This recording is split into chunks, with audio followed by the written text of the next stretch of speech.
We at war, we at war. Everybody can't go though. Some of us vibing high. Everybody can't go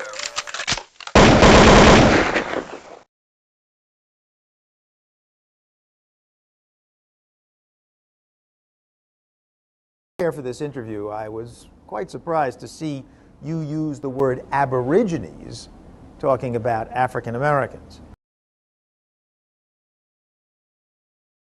Word Aborigines talking about African Americans. Word Aborigines talking about African Americans.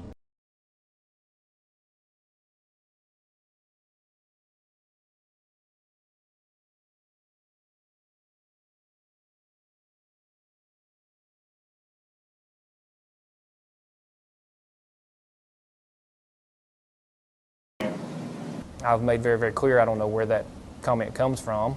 Well, from your subconscious. Well, I guess. I mean, it's not even a normal thing anyone would say, even if you meant something in a negative fashion. I don't know if you would pull that out. But for me personally, you can't just close down camp and stop trying to do the things that you think are right.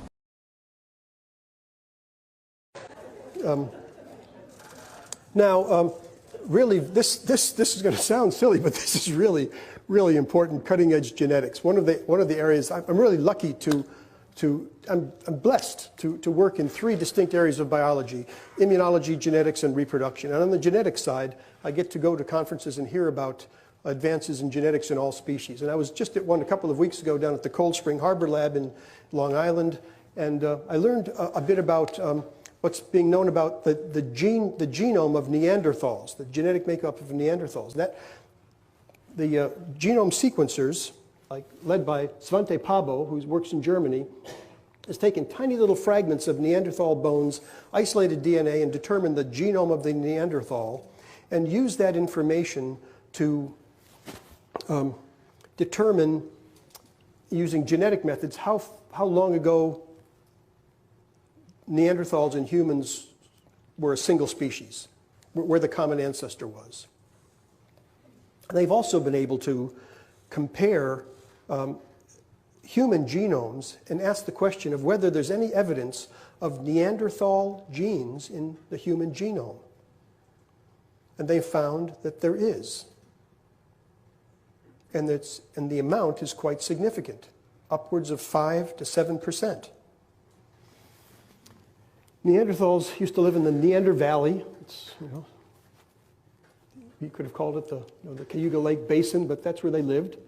And out of Africa came the modern humans, and the word the geneticists use is admixed. They admixed with the Neanderthals.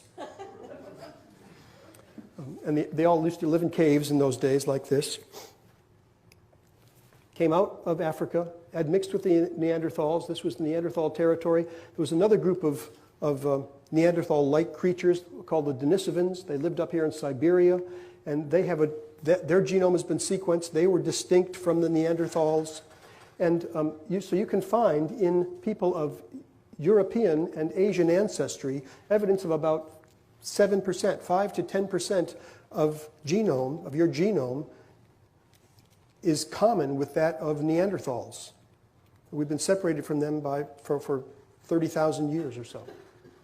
And in some of the tribes in Papua New Guinea and those islands out there, there's evidence for a different kind of genome, which is probably the Denisovan genome.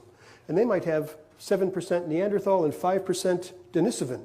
So they might be 12 or 15% different from us. And in fact, the Africans who came out from Africa have no evidence of any Neanderthal genes in them. No evidence of admixture. So they're the real pure humans.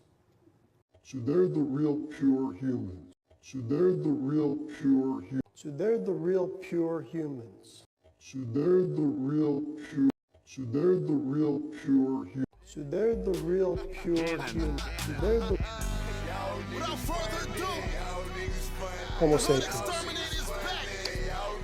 Really, really interesting. It gives you a lot to think about. Right. Homo sapiens. really, really interesting. It gives you a lot to think about. Right.